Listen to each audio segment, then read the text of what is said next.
ជំរាបព្រឹកបងប្អូនប្រិយមិត្តតាមបណ្ដាញសង្គម YouTube ជាទីស្នេហាបងប្អូនណាថ្ងៃនេះត្រូវវាថ្ងៃអាទិត្យទី9 ខែមិនិនាឆ្នាំ2025បងប្អូនថ្ងៃនេះខ្ញុំបាទសូមផុសវីដេអូទាក់ទងទៅនឹងការលក់ក្របីចំនួន6ក្បាលបងប្អូនណាក្របីចំនួន6ក្បាលគឺជាប្រភេទក្របីលឺហើយនឹងមេធំពីរបងប្អូនណាហើយក្របីទាំង6ក្បាលនេះគឺខ្ញុំទើបទៅទិញបានកាលពីម្សិលមិញហ្នឹងបងប្អូនណាទើបទិញបានកាលពីម្សិលមិញទេសូមខ្ញុំរវល់ពេកខ្ញុំបានថតវីដេអូទាក់ទងទៅនឹងការបង្ហាញការលក់របស់ខ្ញុំបាទបងប្អូនឥឡូវនេះខ្ញុំបានសូមបង្ហាញ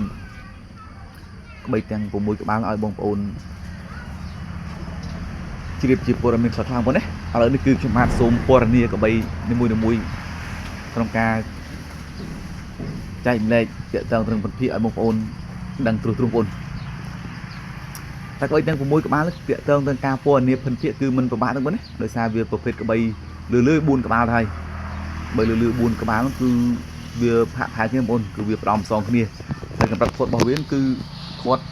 គូសមបងប្អូនណាអត់មានស្គមស្លេកស្លាំងខ្លាំងនេះគឺវាធាត់គូសមបងបើលក្ខណៈថាយើងទិញប្រង់តំបន់ដែលមានស្មៅគឺវាឡើងសាច់លឿនដោយសារវាធាត់ស្លាប់បងប្អូនណាវាធាត់ស្លាប់ហើយគឺវាអត់មានស្គមស្គាំងហាត់ហៃខ្លាំងពេកទេ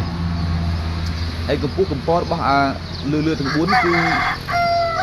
ខ្លះប្រហែលជា 1.15 ខ្លះប្រហែលជា 1.17 អញ្ចឹងបងប្អូនណាគឺវាផែនគ្នា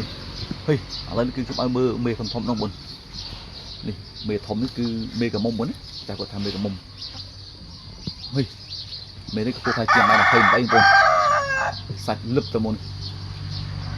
សាច់លឹបលាបតែម្ដងសាច់វាខ្ពស់ប្រហែលជា 15 គីឡូបងប្អូន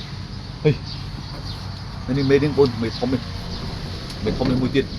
ហេមើលធំនេះក្រាស់បងប្អូនក្រាស់គាត់លឹបលាបដែរកម្ពស់កម្ពស់វាប្រហែលជា 1.28 24ហ្នឹងបងណាបែរ 1.30 ប្រហែលបងខ្ញុំបានបោះទេក៏ខ្ញុំផែលហើយសម្រាប់មេធំមេកូននេះបងប្អូននេះវាជាភេទមេកូនផ្ទះតែមួយនេះកូនវាហើយ4នេះវិញទៅផ្ទះកូននេះបងប្អូននេះកូនវាកូនមេពូជត្មងកូនពូជត្មងនេះកូននេះបងប្អូនមានតម្រូវការចង់ទិញនេះបងប្អូនអាចទៅលេខទូរស័ព្ទរបស់ខ្ញុំបានបងប្អូនណាលេខទូរស័ព្ទរបស់ខ្ញុំបានគឺមានចំនួន2ខ្សែ097 81 1347 076 210 3579ទីតាំងក្បីគឺមានទីតាំងនៅក្នុងខេត្តស្វាយរៀងបងប្អូនខេត្តស្វាយរៀងស្រុកស្វាយទៀប